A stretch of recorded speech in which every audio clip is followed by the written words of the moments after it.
श्री सद्गुरुदेव की, संत समाज की, भक्त समाज की।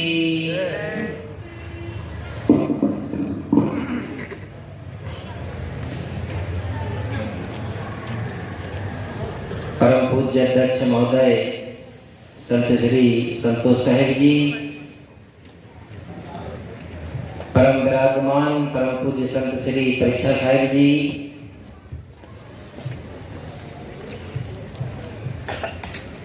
परम विराजमान संत श्री गुरुभूषण साहेब जी,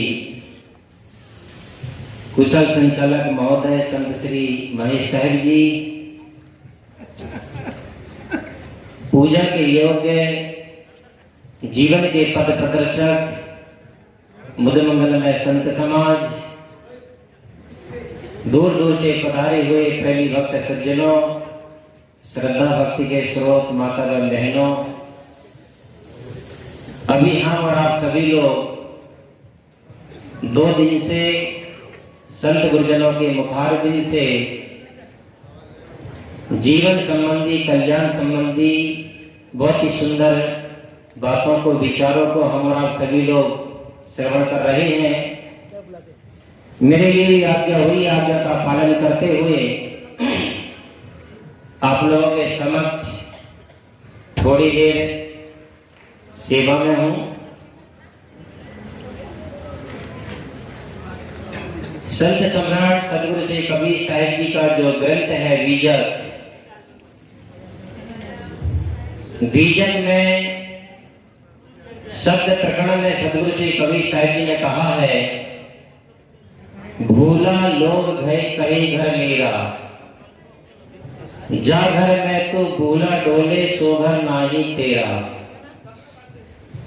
पद लंबा है और पूरी बात रखने के लिए समय नहीं है। हम ये 2 कड़ी के आसपास में ही अपनी मन की धारा को हम जोड़ें। कबीर साहब जी क्या कहना चाहते हैं, क्या बताना चाहते हैं। सबसे पहले कबीर साहब जी ने कहा, भूला लोग कहे घर मेरा। सबसे पहले भूल की बात आई है। भूल कितनी प्रकार की होती है हमारे जीवन में? 3 प्रकार की सबसे पहले भूल हुआ करती है। सबसे पहले है स्वरूप भूल, दूसरा है अशक्ति भूल और तीसरी है वृत्ति विरोध भूल। स्वरूप भूल उसे कहते हैं दुनिया में हर आदमी अपने व्यवहार में हर चीज को जानता है, प्राणी पदार्थ को जानता है, देश विदेश को जानता है, लेकिन नहीं जानता है तो अपने आप खुद को नहीं जानता कि मैं कौन हूं। एक कहानी के माध्यम से बताऊं मैं आपको कि एक समय की बात है, एक गांव से 6 व्यक्ति चले, दूसरे गांव में जाना था, बीच में नदी थी, लेकिन वे 6 की 6 व्यक्ति बिना पढ़े लिखे थे, निरक्षर थे। जैसे वो नदी के पास पहुंचे तो नदी के पास पहुंचने के बाद देखते हैं कि नदी में पानी बहुत अधिक है। उन 6 व्यक्ति ने सलाह किया कि कहीं हम लोग नदी पार करते समय कहीं हम बह ना जाए, तो क्या किया जाए? एक दूसरे का हाथ पकड़ लेते हैं और एक दूसरे के हाथ पकड़ने के सहारे से हम लोग पार हो सकते हैं। अगर कोई बीच नदी में अगर बहने भी लगेगा तो एक दूसरे को हम लोग संभाल लेंगे। ऐसा सोच करके के लोग 6 की 6 नदी में उतरे, एक दूसरे का हाथ पकड़ के चलते चलते जब बीच धारा में पहुंचे तो पानी का वेग अधिक होने के कारण से उन लोगों के पैर लड़खड़ाने लगे और लड़खड़ाते एक दूसरे के हाथ भी छूट गए। लेकिन जब वो बहने लगे तो जैसे कैसे अपने हाथ पैर चलाते चलाते नदी पार हो गए। और जब उस पार होने के बाद में जब वो नदी के तट पे पहुंचे, बाहर निकलने के बाद तो 6 के 6 खड़े होते हैं और कहते हैं कि भाई गिनती करो, कोई उसमें से हमारा कोई व्यक्ति बह तो नहीं गया। और जब वे घेरा बना करके खड़े होने के बाद जब उन्होंने गिनती किया तो जो गिनने वाला व्यक्ति था उसने गिना कि 1 2 3 4 5। बोले भाई एक आदमी अपना बह गया। ऐसा करके उन लोगों ने 6 की 6 में गिनती कर लिया, लेकिन सबकी गिनती में कितने लोग निकलते थे? 5। अब 6 की 6 लोग वहीं पर दुखी होकर के, परेशान होकर के, अशांत होकर के नदी के तट पर बैठ गए। इसके लिए कि एक हमारा साथी बह गया। होता क्या है, दूसरे गांव से उधर से एक व्यक्ति आ रहा था, लेकिन जब उनको दुखी और अशांत स्थिति पे देखा तो वो सामने वाला व्यक्ति समझ गया कि ये कोई ना कोई परेशानी में है। जैसे कि सवेरे श्री गुरुभूषण साहब जी ने एक कड़ी आपको सुनाया था फिल्म की, गाने की, कि लाख छिपाओ छिप नहीं सकता राज है इतना गहरा, दिल की बात बता देता है असली नकली चेहरा। तो चेहरा को जब उस व्यक्ति ने देखा तो चेहरा से पहचान गया कि जरूर ये कोई ना कोई व्यक्ति समस्या से, विपत्ति से मारे हुए लोग हैं। उस व्यक्ति ने पूछा कि भाई आप यहाँ पर दुखी परेशान होकर के क्यों बैठे हो? बोले भाई साहब हमारा एक व्यक्ति इस नदी में बह गया। बोले कितने लोग थे? बोले 6 लोग थे। सामने वाला ने देखा कि तो 6 की 6 बैठे और इनमें से व्यक्ति कह रहा है कि हमारा एक आदमी बह गया। बोले आपको कैसे पता चला कि एक आदमी बह गया? बोले हम लोगों ने जब गिनती किया है तो हमारे व्यक्ति 5 ही निकल रहे हैं। बोले आप लोगों ने कैसा गिनती किया? मेरे सामने गिनो। उस व्यक्ति ने उस व्यक्ति के सामने गिनती किया तो फिर 5 के 5 ही गिना। उस व्यक्ति ने कहा बोले भाई मैं गिनती करूं? बोले बोलो। बोले 1 2 3 4 5 6 और 7वां मैं। तो उसने पूछा कि भाई हमसे भूल कहां हो रही थी? उस व्यक्ति ने कहा कि तुम 5 की गिनती कर रहे थे, अपने को छोड़ करके 5 की गिनती कर रहे थे, खुद को छोड़ रहे थे। ठीक इसी प्रकार के सज्जनों, हम लोग भी संसार में 5 तत्वों की गिनती करते हैं। 5 तत्वों का बना हुआ संसार की गिनती करते हैं। 5 तत्व से बना हुआ संसार के शरीर की गिनती करते हैं और इस संसार के उन 5 विषयों को भोगते हैं, उन 5 विषयों की भी गिनती करते हैं। लेकिन जो 6वां हमारा चेतन स्वरूप इस शरीर के अंदर बैठा है, भौतिक शरीर के अंदर बैठा है, हम उसको भूले बैठे हैं। और ध्यान रखना, आदमी को कितने विद्वान हो जाए, कितने ज्ञानी हो जाए, कितने समझदार हो जाए, कितने पढ़ा लिखा हो जाए, लेकिन जिस व्यक्ति को अपने आप का बोध और अपने आप का ज्ञान नहीं है तो समझ लेना उसने, उसकी पढ़ाई 2 कौड़ी की रही है। इसलिए महापुरुष कहते हैं कि बेकार ज्ञान सारा, अपना पता नहीं जब, फिरता है मारा मारा अपना पता नहीं जब। चित्त वृत्ति को हटाकर एक बार घर में आ जा, कैसे मिले किनारा अपना पता नहीं जब। मुद्दत हुई है अपने घर से हुए आवारा, कैसे कहे कि हम हैं अपना पता नहीं जब।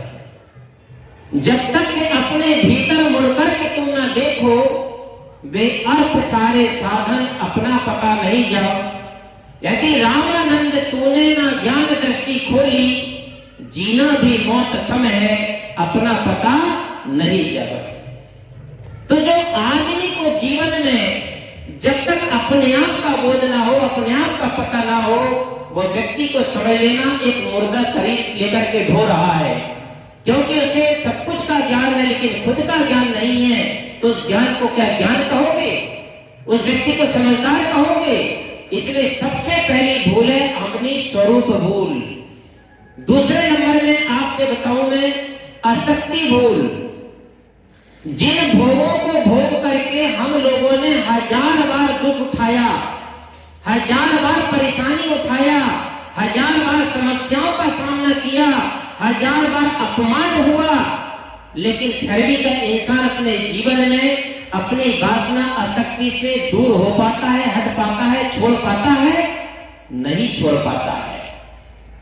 फिर भी संसार के भोग विलासों की इतनी लालसाएं आदमी के जीवन में होता है कि जिसका कोई हिसाब नहीं है। जिस प्रकार से एक कुत्ता होता है 56 प्रकार के भोगों को छोड़ करके सूखी हड्डी को चबाने में लगा रहता है, इसी प्रकार इंसान अपनी जिंदगी में भोगों के सुख के पीछे दौड़ते दौड़ते उसकी पूरी जिंदगी सूझ जाती है, लेकिन उसे सुख कभी नहीं मिलता है। लेकिन फिर भी उन सुखों से उस व्यक्ति का जीवन कभी विषयों की तरफ उसका जीवन मुड़ नहीं पाता है, उसका मन उधर से हट नहीं पाता है। इतनी ज्यादा आसक्ति आदमी के अंदर पर होती है। एक कथा के माध्यम से समझाऊं मैं। कहते हैं कि एक राजा था और राजा कथा कहा करता था, और इतनी सुंदर कथा कहता था कि उसके कथा में पूरी प्रजा हजारों लाखों की पब्लिक आकर के बैठा करती थी। लेकिन उसी कथा में क्या हुआ कि एक व्यक्ति उसी राज्य में रहने वाला कोई खाज का रोगी था, जिसको दाद खाज बोलते ना, उस खाज का रोगी उस कथा में आकर के बैठता था। वो व्यक्ति मुश्किल से आधा घंटा 1 घंटा बैठता था, ठीक राजा के सामने बैठता था। लेकिन जब कथा शुरू हुई तो आधा घंटे के बाद में वो व्यक्ति के जब खाज की खुजली उठे तो धीरे से उसका हाथ खाज की तरफ पहुंच जाए और खुजाते वो अपनी स्पीड बढ़ा देता था खुजाने की, कि सारे श्रोताओं का लक्ष्य उस व्यक्ति की तरफ चला जाता था। राजा की कथा में लोगों का रस नहीं रहता था। राजा ने सोचा कि ये व्यक्ति मेरे सामने बैठता है, कथा सुनता है, कथा में आता है, और ये तो मेरी कथा का पूरा भंग कर देता है। राजा ने उस व्यक्ति को कथा समाप्त होने के बाद में कहा कि कल से तू कथा में आके नहीं बैठना। बोले क्यों सरकार? बोले तू मेरी कथा के बीच में तो अपनी खाज खुदाना जब शुरू करता है ना, तो लोगों का पूरा लक्ष्य भटक जाता है, कथा अस्त व्यस्त हो जाती है, इसलिए लोगों का ध्यान ना भटके, इसलिए तो कल से कथा में नहीं आना। उस व्यक्ति ने कहा कि सरकार, ना मालूम कौन से जन्मों का मैंने पाप किया था, कौन से जन्म में ऐसे कुकर्म किया था जिससे कर्म का फल आज खाज के रोग से भोग रहा हूं। सरकार मुझे मना मत करिए, कम से कम आपकी कथा सुनकर के मैं अपने जीवन में इस रोग से मुक्ति को पालूं, इस रोग से शरीर से छुटकारा को पालूं। इसीलिए सरकार मैं अपनी कथा में आकर के बैठता हूं, मुझे आप कथा से दूर मत करिए।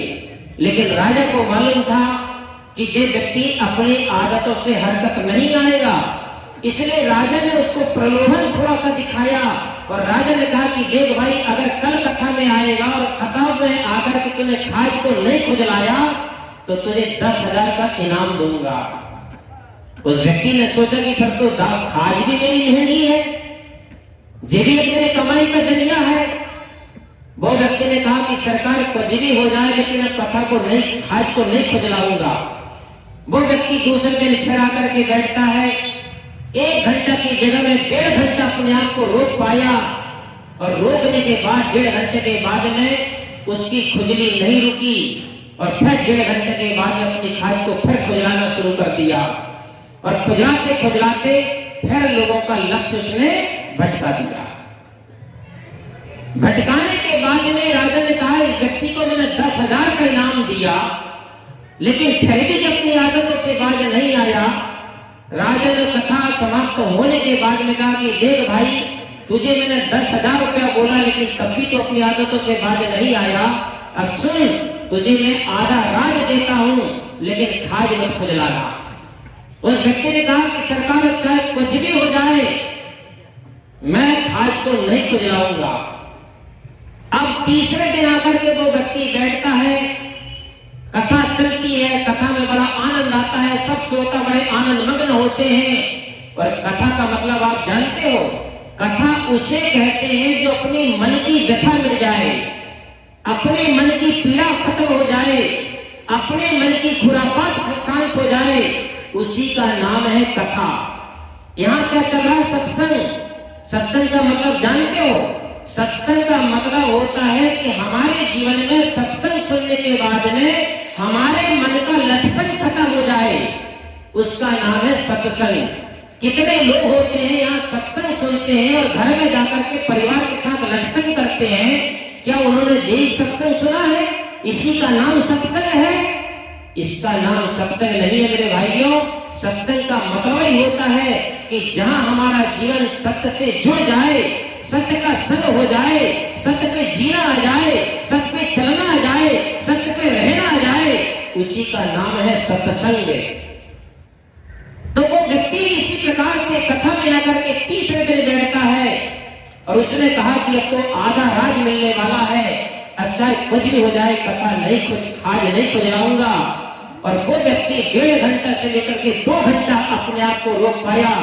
8 ऊँट होते होते उसने 2.5 घंटा तक अपने आप को रोक पाया, लेकिन 2.5 घंटा के बाद भी दांत की खाज की खुजली नहीं रोक पाए। 2.5 घंटे के बाद फिर धीरे से हाथ उसका पहुंच गया और फिर उसने खुजलाना शुरू कर दिया और फिर लोगों का लक्ष्य फिर भटका दिया। अब राजन ने सोचा कि चाहे कुछ भी हो जाए, मुझे कथा में इतना रस है, अध्यात्म में इतना मुझे आनंद है कि जितना मुझे ये राज कभी परवाह नहीं है।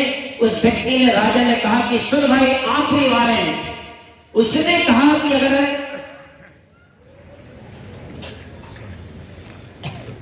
आप बोलते, उसने कहा कि अगर आज तूने खाज को नहीं खुजलाया तो ध्यान रखना आज तुझे पूरा राज देता हूं। उस व्यक्ति ने कान पकड़ के 2 बैठक मारा। उसने कहा कि सरकार मैं मर जाऊंगा लेकिन अब खाज नहीं खुजलाऊंगा।